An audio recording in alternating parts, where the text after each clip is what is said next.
We're a fly systems ago, Houston to CK. Could you hit the button, please? Oh, and blast off. Y'all know how this goes. It's that time. It's not your first rodeo. Take the toast and butter it.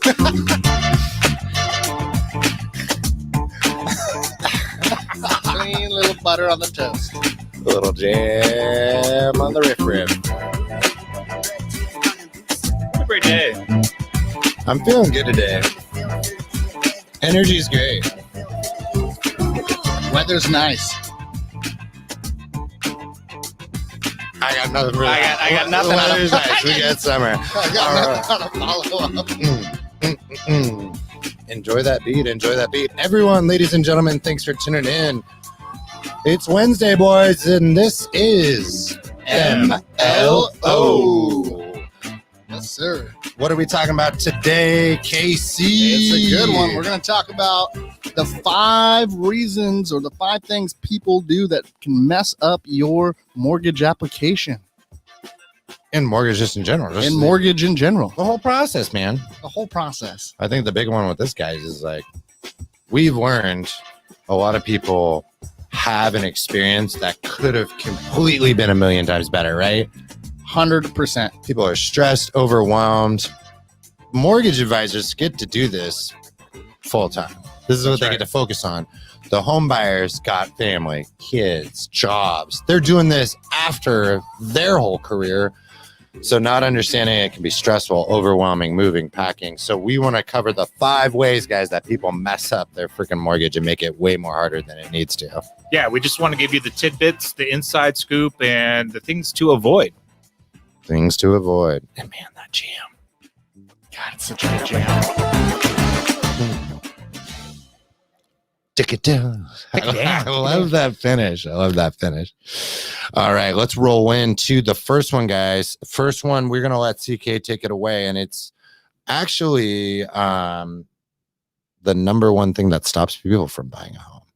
So it's not really like the experience piece of it, but it's a myth. It's the 20% down required, yes. Right? So run with that. Because you were telling me in our pre-meeting that you got a story for that. And everyone's like, story time. I do. I think that stories help, bring the topic to fruition, So, yeah, a lot of people think that you have to put down 20% in order to purchase. We know we've talked about in our last episodes or previous episodes that we have many different programs that require way less than that, anywhere from a minimum of 0 down for some of our VA and our USDA clients. We also have our 3% down for our Home Ready, Home Possible clients, and our Fannie Mae, Freddie Mac. Then we have our USDA that requires a minimum down of 3.5%. So we know that we have those products out there, but a lot of people will wait till they think that they have that 20% because they want to avoid that mortgage insurance. Mm-hmm. But there's so many more advantages to home purchasing. So CK, if I'm a buyer, you're telling me I don't have to save up for 20% for my down payment? You don't. In fact, you can use a gift. You can have funds come from a nonprofit. There's so many different ways. Once you talk to a MLO team member, that we can come up with a good strategy to get you into a home. But that was one of the biggest mistakes that you can do, is not talk to a mortgage advisor that is dedicated to getting you into a purchase this year and coming up with a game plan. We talked about some other advantages would be tax advantages. You want to talk about that a little bit, Addison? Yeah, no, and I don't want to forget, we did promise a story there, so we need to bring in the story. I will. But yeah, I will. Hang tight. We're waiting for the Storytime teddy bear to be brought in by our producer, Josh. So you can hang around, just joking. Yeah, I would say you do your question with the tax stuff, and we have to be completely compliant in regards to we're not tax representative or licensed tax advisors, whatever you want to call them. But there is some tax benefits. There are tax benefits. Owning, Most you got your property taxes, something that looks back, you pay on those, and that could be a reduction on your taxable income. Some years, the mortgage insurance is even another write-off. So there's ways to actually come out at the end on top. So there's different ways to look at it, especially too if you're looking to convert in the long run for all those people that want to buy, rent, rent out their place, buy another one. Yep. That's the big jump. Once you get a rental property as well, then you're really playing in a whole new ball game, because you're essentially running a business, that investment property, which brings out Great point. another huge tax benefit side to it. But I think one of the most overlooked thoughts, guys, and going back to the story, and I think I'll just tag it with you, is, you know, there are so many people that wait just because they think they need to get the 20%, but they're not understanding because they're using online calculators. Like, we had a client that was like, oh, my mortgage insurance would be $290 per month with the calculator that they were using on Redfin or Zillow or whatever. And actually, well, not a lot of people know there's a very dynamic evaluation process on how monthly premiums are evaluated for conventional mortgage insurance. And I did the chalk-up for them. I ran it on 6 different mortgage insurance quotes. It was only $65 a month. They had 10% down and an 800 credit score, 2 borrowers. So it had all the compensating factors to reduce the risk for that mortgage insurance Great provider. point. So this entire time, like, I'm talking years, years, they didn't want to talk to anyone, a real estate agent or mortgage advisor, because they thought the private mortgage insurance would be 275 or 200, uppers 200s. So that's a really big thing. And then that kind of transitions in to the appreciation, guys. Yeah. Like, that is a big thing, Casey. Yeah, and it's I think 2 points there that you want to take into consideration when you're a home buyer, right? Is one is the cost of waiting, right? So you have the home that can appreciate and does appreciate. Those values go up, so those purchase prices can rise each year, possibly. And as you're sitting there waiting, your down payment number could be increasing because that property is now from 450 to 460 to 475, right? As we're waiting these years. So I think there's a cost of waiting that needs to be considered, right? So you're in your mind have planned a 5-year savings plan, right? But what has the real estate market done in that 5 years that you waited to save?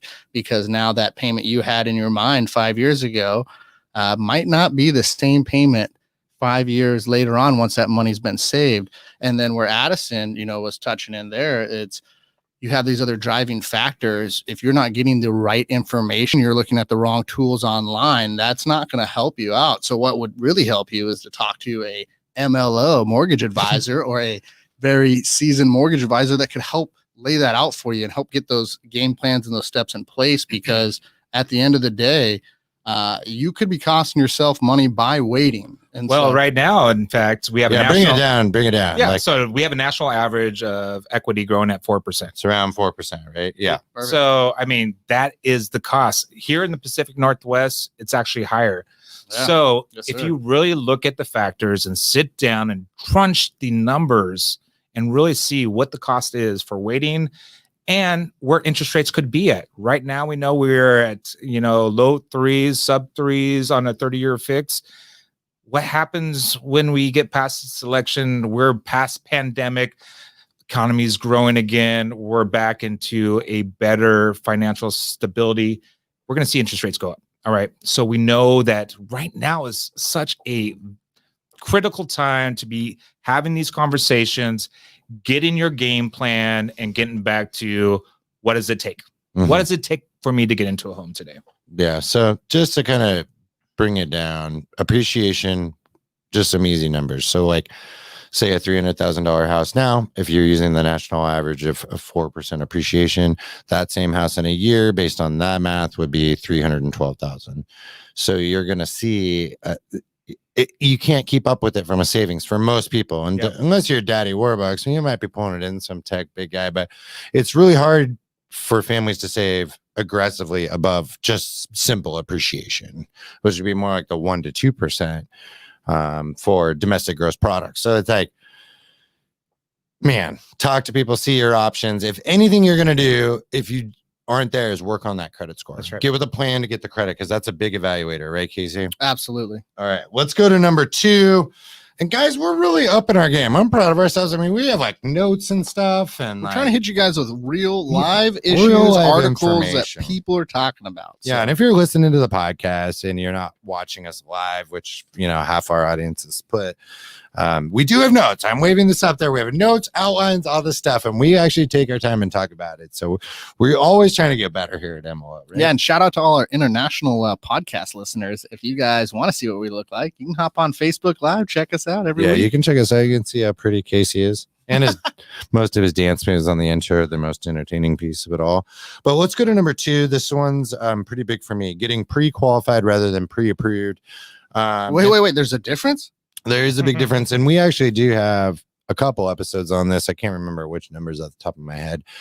But the big one on this, guys, is that's a rolling term regarding qualified versus pre-approved. And I'm not going to dive in and create an episode in an episode, but let's just use this. Pre-qualified being just a general conversation. This is what I think. I chalked it up. I did it online. Rocket Mortgage said this and spat it back to me, right? They might or might not have run your credit. I don't know. I was at 750. And called the armchair estimate, right? Mm-hmm. But a real deep dive with supporting loan documentation. You've got their W-2s, pay stubs.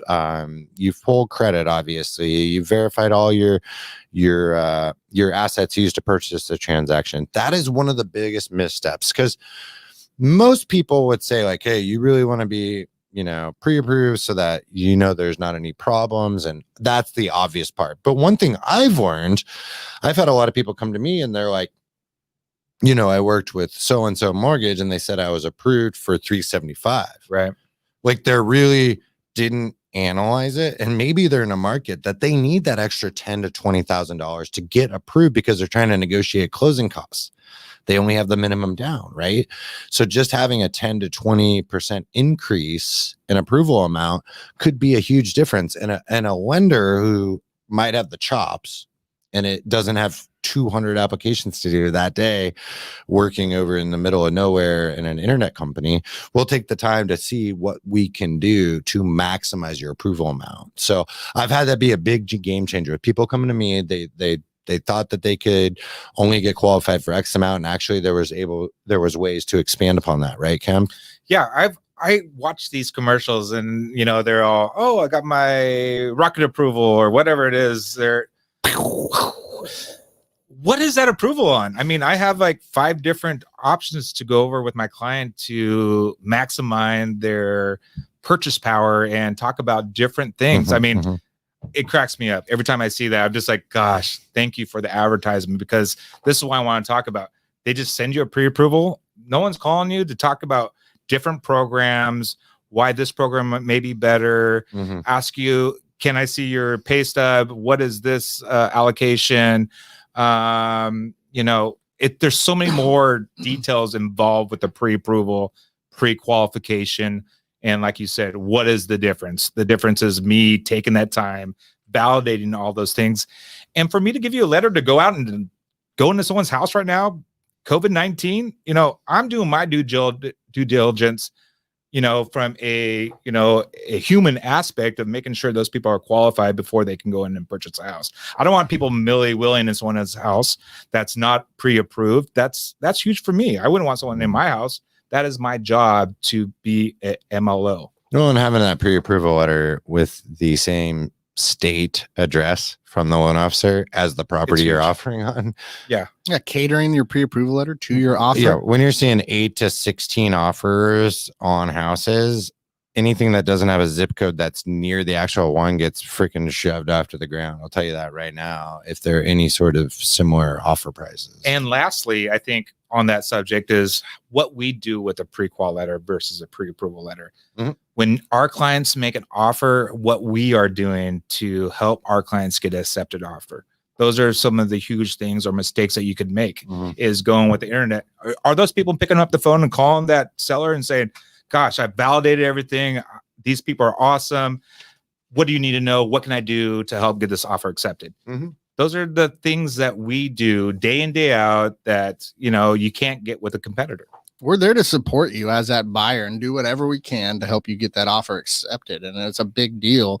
But as a buyer, I mean, don't you want to know exactly where you stand with your finances before you're making the biggest purchase or one of the biggest purchases of your life? I would hope so. I would hope you'd want to know your exact numbers, because I definitely do. Online tells me I'm 750, but we run the numbers. Maybe I'm 550. I want to know that I'm 550. I don't want to look like a fool at 750 and say, well, I'm sorry, I couldn't qualify. Yeah. I love like the song popped up in my head. I don't wanna know if you play me, keep it on the low. Because my heart. Okay, we can't turn it into karaoke. Yeah, no, keep it professional. That was real good, real good. Yeah. Maybe weekend practice. Yeah, but obviously we're passionate about that content, and it's something here at the MLO that we make sure that our clients are fully approved. Because when you go out there and shop, we want you to go out there with confidence, knowing that you are pre-qualified, pre-approved, that we've checked all the boxes. That way that when you're making that offer, you know that you can commit to that. When you got someone that cares and will step up. I mean, 100%. There's certain times, like last night, you know, I was working and I had Zoom calls and whatnot till about 9 p.m. And I had a VA client of mine wanted to put an offer. And we broke down all the spreadsheets and stuff. And I got a text. It's 9. I'm like, I'll finish up my last Zoom call, right? And it's like, hey, we really need to walk through this as the agent and the client. Can you walk through the closing costs with me? Right? I don't understand them. And it is confusing, especially on VA government ones. It's really weird how the estimate sheet all comes together. Yeah. So it did. It was like 10 p.m. I'm ready to call it. I've been up since 6 a.m, right? Right. So I turn on, I've got the estimate all together on one thing. I open up Zoom and I press record. I zoomed myself, recorded it, screen shared the whole thing, and I broke down through in my words. It was like, okay, this is the confusing part. Here we go. This column, these are uncontrollables. This is what the rate is today, blah, blah, blah. This is the cash to close. And then sent that video over to the agent and the client with the attachment, because I know, hey, it's 9 o'clock. People got kids and you know, everyone's trying to be respectful, but it's so nice that they could just view that and look through it. Okay, I feel good. I'm good. You think you're going to get an internet lender or somebody not local giving that kind of service. And you know, you can't abuse your lender either. I mean, you want to be a little respectful, but when it comes to the crunch offer time, you got to step up. We see out here in Portland with the Trailblazers, Dame time, baby. Got to step it up, man. Hit that clock. Boom, boom, boom. So that's that on, oh, buddy, was that just number 2? Okay. So know where you're at. Know if you're pre-qualified or if you're pre-approved, and the latter of the two is the way to go. And if you don't know, give us a call and we'll get you straight. And how do you call us? 503 VIP 9038. VIP is actually 847. If it is tough, so 503 847 9038. Yeah, hit us up on that direct VIP line if there's anything that we can do to help you guys when it comes to. We'll transition to a little break. Promo break. Shake it out, loosen up. Casey, give me that, because you're coming in strong for 4 or 5. Yeah, 4 or 5. Yeah, that's just 1, 2. We're gonna go 4 or 5. Casey closing out. Number 3 is gonna be CK coming in hard here, but. Hey, if there's anything that we can do here at MLO to support you in your home buying and home selling process, please reach out to us on that VIP number. We're talking about direct message. Subscribe to that podcast. If you're not ready, no problem. Subscribe to that podcast. Give us a nice review there. That always helps us. People are finding it super useful, guys. Those podcasts are huge. You can listen to them at your own time, at your own leisure, when you're driving around or when the kids are yelling and you're locking yourself in the bathroom for quiet time. Hit that podcast up. Quiet time. And we'll do a quick, I'll pull out one of my favorite comments we have here. YouTube represent, WYL2K comment. YouTube represent. So throwing out, yes, we are casting all of these on YouTube, just so y'all know. Yes, sir. Doing a great job on that, and Joshua Billups is chalking up some great shorts for us, so we're condensing these down into educational shorts, right, guys? That'll be huge too. Huge. Couple little minutes short. All right, I feel better. Yeah, little air. All right, we got number 3. Number 3. Let's make it a little swift because we actually did a full episode on this particular number 3. Okay, with Scott Kurahara, our ops manager. That's right. Moving money around. All Gosh, right. that makes it really complicated. And I know on our team meeting, CK, talk to us, mortgage guru. Give us your story. Give us your whip up on moving around and how that makes it really hard. 60 seconds. Yeah, you guys, please just kind of listen to this little spot here. When we validate funds for your closing, we need to see those seasoned for 60 days. That means moving them from checking account to savings account, 401k to savings, then checking, just there's a lot of sourcing we need to do. So we have to follow the money. So do check out that episode. Can you pawn a gold watch or gold chain for your down payment? That's a great episode to check out and just kind of see, but just be prepared. This is the type of thing that we talk about in our first conversation when you're talking to an MLO lender. And we're just deep diving into a lot of these little nits and just the little bits that will keep the clean file, keep it clean. So, with the gift letter, we don't want to see that go over to aunts, then moms, and then over to your account. We just want to get it one deposit over. It's coming from a 401k, 401b. Let's just see that go into one account, and we need to just follow those funds. But, if you're selling a car, moving it, a 401k, $3,000 from here or there, that's fine. We just need to talk about all those different things and be prepared. And so we might sit down, 30 days, 40 days before you're doing your purchase and come up with those game plans. So just talk to your mortgage advisor. Let's come up with the game plan of how that down payment and those assets are acquired. Yeah. And since we've rocked that point a lot, like moving around the money creates a ton of paperwork. It needs to be trailed and paper trailed and documented and supported to the underwriter's perspective. We believe you. We're on your team. That's our job. To bring it to a more current day thing, what I'm seeing super, super often, I did 12 new applications just on Monday alone. And I'd say about 5 of the 12, I was seeing a ton of ATM withdrawals of max amount of 500. And I was having a conversation, and a big part right now is banks closing down. It's hard to have access, and they're not refilling ATMs like they used to. So there's a lot of people pulling cash out. And for the first time in my career, I'm seeing a ton of cash on hand under the assets. Yeah. A lot more cash. And it needs to be documented, guys. It's got to be sourced. It can't be moved around. And it makes the job very, we said at the beginning of the episode, Casey, like these are things that make the experience much harder for the client. And that's a big one because it just trickles down to you moving around, another statement, another account statement. And now you can't really get the new qualifying statements, not necessarily online always. They got to go into the bank and get a printout that's stamped. And it's a big pain. Very, very stressful. Last thing we need. But just to throw that together. Yeah. And I mean, with it, Addie, you're touching on a good point.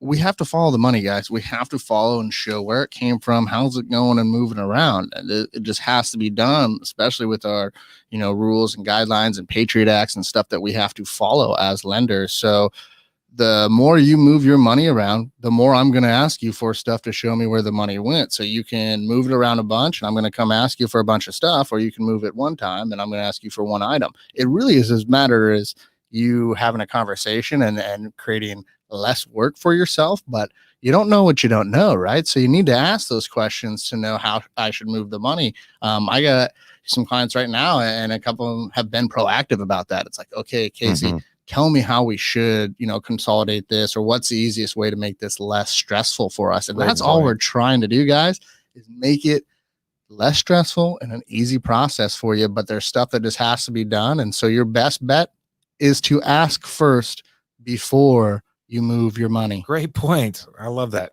Mm. Well said. Well said. Well, and I think with that amazing comment from Carp there, I'm so proud of you.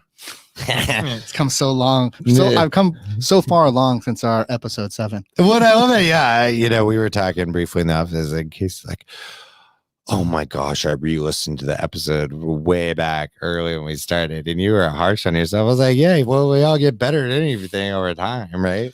I didn't even know how to say my name on camera. So I was my like, name's sorry, man, I'm like karaoke mode tonight. So, hey, number 4, I'm going to let you take the torch over there. Yeah, this is a big one. when you're through the process, guys, just because we've looked at everything up front and, we pre-approved you, vetted you, everything, and then you guys got your offer accepted and we're going through the mortgage process and the home buying process, doesn't mean you guys can go get new debts. So what we're going to touch on here is don't look and get new lines of credit as you're going through the mortgage process, because what that's going to happen is it's going to cause a new debt to come up that we got to then ask you about. We need to know, is this something that is established? And we got to add those payments in. One thing people don't know is up front, yes, we're gonna verify all your stuff. We're gonna do everything right. So we know that they're solid up where they're buying, and then we're in the process. But at the end, guys, we're always going to take a look to see if there's new debts that popped up during the transaction that just maybe you didn't tell us about. Maybe you forgot. I mean, it happens. But at the end of the day, I've just seen it turn into nightmare situations for clients because they didn't have a conversation with me and they ended up getting what? Oh, we got a car, Casey, during this. Tell me the most recent story. We all have got them, but give me yours, the most recent. Yeah, I had one. It was actually years ago, and we were just packaging up really good refinance for a client. And I mean, we're getting rid of some debts. We're just putting this person in just a much better financial position. We're just going to say rough numbers, but let's just say I was saving about $1,500 a month just by this refinance. So I'm freeing up $1,500. And it was a lot of work. There's a lot that goes into it. And we got the client all there. And here we go towards the end. We do a little credit look to make sure no new debts were there. And all of a sudden, a $1,500 a month Mercedes lease pops on there. And now all of a sudden, we don't qualify anymore. We did qualify, but we don't qualify with an extra $1,500 payment on there. They already spent that $1,500 savings on a new vehicle. So, yeah. And unfortunately, the story basically went that it was something that was in place months before. He or she or whoever that person was felt like they didn't need to bring that up. And that was just something in place and it would happen after the mortgage was done. Well, not the case, guys. If an active credit is established during the transaction before it is closed, we're going to see it. I mean, you're not going to be able to get away with stuff without us seeing it. So at the end of the day, if you can refrain yourself from getting any extra debt while you're going through that mortgage, don't let the furniture companies get you on the 3-month no payment thing if you put it on the card, because at the end of the day, we got to factor all that stuff in before you close. So but Ashley's is having a closeout sale, Casey. Yeah, and they give you VA discounts and you're not making payments and it's all great. It's not going to hit your credit. Don't believe that, by the way. Total side note. Oh my gosh, there's so many solicitors out there really saying some not so informative, truthful things. That's the best I could do without using cuss words. No, that was I saw it coming. Yeah, Jeez, that's good. CK's like, here it comes, the F-bomb. No, I'm keeping it back. Free furniture. That's the bomb. It's not even furniture. It's like if you have a mortgage, the forbearance situation, and there's people at big banks, and I'm really trying to hold back, that are not saying truthful things to clients. And it's really going to be a problem next year. I think the forbearance thing is real, guys. And it goes to other credit and stuff. So just if you can make payments and keep it going, do it. And if someone's calling you saying it won't affect your credit, that is false. Right. It will one way or another.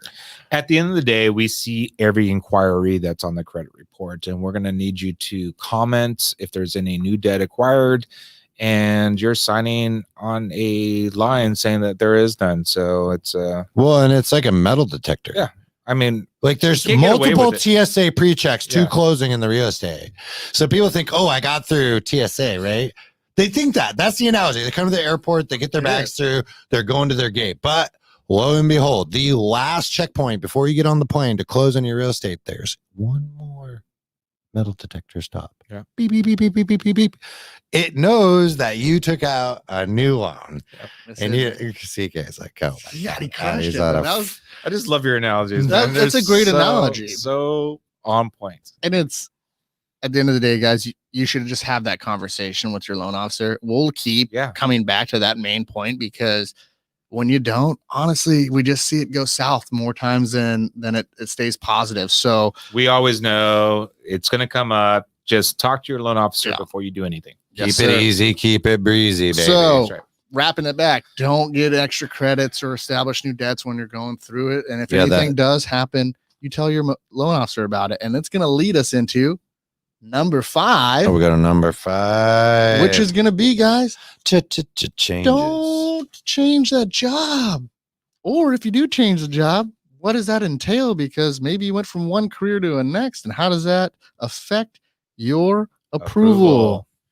So, and I don't want to extend it for a big thing. Two different ways to look at this. Changing jobs during the transaction is kind of a no-brainer. Yeah, you don't want to change your job, right? But within the transaction, some of the biggest things are changing compensation structure, right, Kemper? So there's some people that might be like on a base salary and then they change to a commission. Oh, boss, yeah, we can change on that thing already. Go ahead. I got the accepted offer. Nah. No, sir. Like you applied, it needs no changes. That's a totally change of circumstances. Yeah, with your pre-approval, we pre-approved you at a certain salary, or we gone through your financials, and if you're commission, we've done a 2-year average. So every income has different criteria on approval. So yeah, changing a job from one structure to another could be detrimental to your approval process. It could mean you having to wait 2 years to purchase if you don't do it correctly. And I think you're hitting a good point right there with the 2 years, and we'll just kind of lay that out there. And this isn't, I mean, there could be different, factors, Everything's right? different. With everything different. But check this, guys. If you're not making that type of income for 2 years, or at least we show the 2 years of base income, commission income, overtime income, whatever different type of income that is, if it's not a solid 2 years, we're going to have a heck of a time kind of showing that you have history of making that income. So pre-contract, Casey, one of the biggest things that you and I have been working through and seeing a lot with these first conversations is people, and it's of no fault to anyone. It's a lot of what 2020 in that year has brought to America as itself is switching from W-2 to self-employed. Yes, sir. Out of their control. So our hearts goes out to those people whom were W-2 employees. Now they're self-employed, right? And maybe that's what's best for their lives, but that you got to get with the mortgage advisor because likely your income now is not qualifying. So we might need to look at alternative ways, a partner, a non-occupying co-borrower as a family member, things like that to be crafty. But if you flat out are like non-2020 year conditions, there's people who just switch over and now they don't have qualifying income. Now there's other circumstances, and this way you got to get with your lender and understand the tolerance level and the perspective of the lender's underwriters now, because it's different per company right now. Everyone's got a different threshold of tolerance of risk. So a positive reflection would be maybe say like, I had a software engineer, self-employed for 4 years, and then took an incredible job at a very highly sought after company. Think about one of 2 phone companies that you might have in your pocket. That's the one, the fruit. It's Apple. It's Apple. Sorry, hard to hide it. But they went over. That's a banana. The banana 4, the banana 7. No, but in all seriousness, they went from being self-employed to W-2. So there's a lot of myths out there that people be like, oh, I switched jobs. I can't buy anymore. Literally, that stops people from applying. That's not true. That is a move into a more secure, stable occupation, which most of the time, unless there's something we don't know about an underwriter and a company's going to agree with that. Right. So, man. No, and I think you're nailing it. I mean, right there too, the ones that I see, honestly, it's the career change. I was working in the service industry and then, I became a dentist or whatever it is we're doing, or a truck driver, whatever it is, we're switching careers. And at the end of the day too, I mean, you see people service industry to dentist, dude. I mean, hey, they're working. I guess waiting tables. I mean, waiting tables to a dentist. That's right. All right. You got good in your neighborhood. Come on, Applebee's. And then someone that's going to jump off because they want to get in the sales because that sales game is hot, but they want the commissions, right? Well, but it's not self-employed though. I mean, we're still a W-2 sales job. We're just paid 100% commission. I'm still laughing about Christian's Applebee comment. But do you have it? Because that's the biggest deal. And so you'll see people change jobs, obviously for the benefit for them. They're trying to better themselves, but sometimes that has an effect on your mortgage qualification. I think any kind of changes during your application process, you just need to let your loan officer know so that we can be in front of it, advise you how to still achieve your goals within your goals. We may have to scale back or come up with a new game plan, but if you don't tell us, then you're wasting money, time, efforts, and our job is to execute and deliver the product, and that's getting you into a home or refinance. You're gonna blindside us too, because you haven't told us, right? So it's not like we could have prepared for it, and that's a good point that CK is making is, guys, we've probably seen it or we've probably been through it already on a loan, so we can probably give you some good advice or at least tell you, hey, we're going to wait until this point so you can do that because it's better for you. Or there's a different way to do it. Exactly. And so all that requires is you just to communicate. And that's a big thing. Yeah. Our job here at the MLO is to be transparent, educate, and give advice, be just a partnership out there for our community to help with these questions. And these are things that could come up day to day. I don't care if you're going to do a transaction with me. I just want to help you get into a home down in the future, or for you not to make some of the same mistakes myself, my clients, or anybody else has made in the past. Yeah. At the end of the day, our job is just to get this information out there, give it a platform to talk about it. And that's why your questions, concerns, and anything else is so important to us here. Yes, sir. We want you to achieve so you can get the cheese. That's right. Cheese. That's 5. I like that. I like it. That's good. 1, 2, 3, 4, 5, 6. We did it. Boom. So that's your 5 main mistakes that people catch themselves hung up on when trying to get through the mortgage process. And I'm glad we made it through all 5. Yeah. We did a great job. I think we got some information that's going to get out there to our clients, our community, that's going to help achieve their goals, and just another great episode.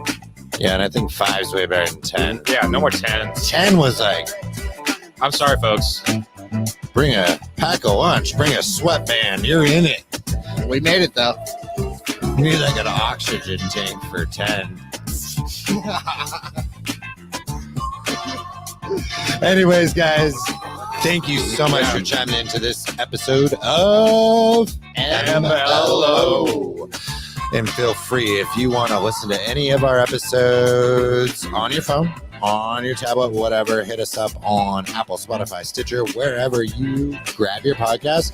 And if you're on the flip side, you want to see us, you want to watch the vids, see the comments, check see us out Casey's on Facebook. dance moves. That's Casey's right. got some good shake and bakers. You got any little spinners for us at the end here? I got nothing. Like and subscribe us. Yeah, we really appreciate that, guys. If you like and subscribe us, you'll see our next episode on YouTube. So keep checking us out. Keep checking us out. We're here to serve. We're here to continue with the apps. I believe this is our 30th live episode. 30. Dude, the dirty 30. The dirty 30. We'll have to do something special for 5-0. I'm doing the dame. Boom. Bring it. Hit us up, guys. We are here to help you. Once again, wrapping it on the end. I'm going to do a wrap around on the banners. Christian, why do you say goodbye as while I throw up your NMLS on the screen? CK saying peace out there. Hit me up, DM me. Let me know how I can help. Yeah, man. Casey. Always here for your back. All my buyers, all my VA buyers out there, hit me up. Oh, yeah. And of course, I am your host, Nett, and you guys have been listening to MLO. Until next time, we'll catch you later.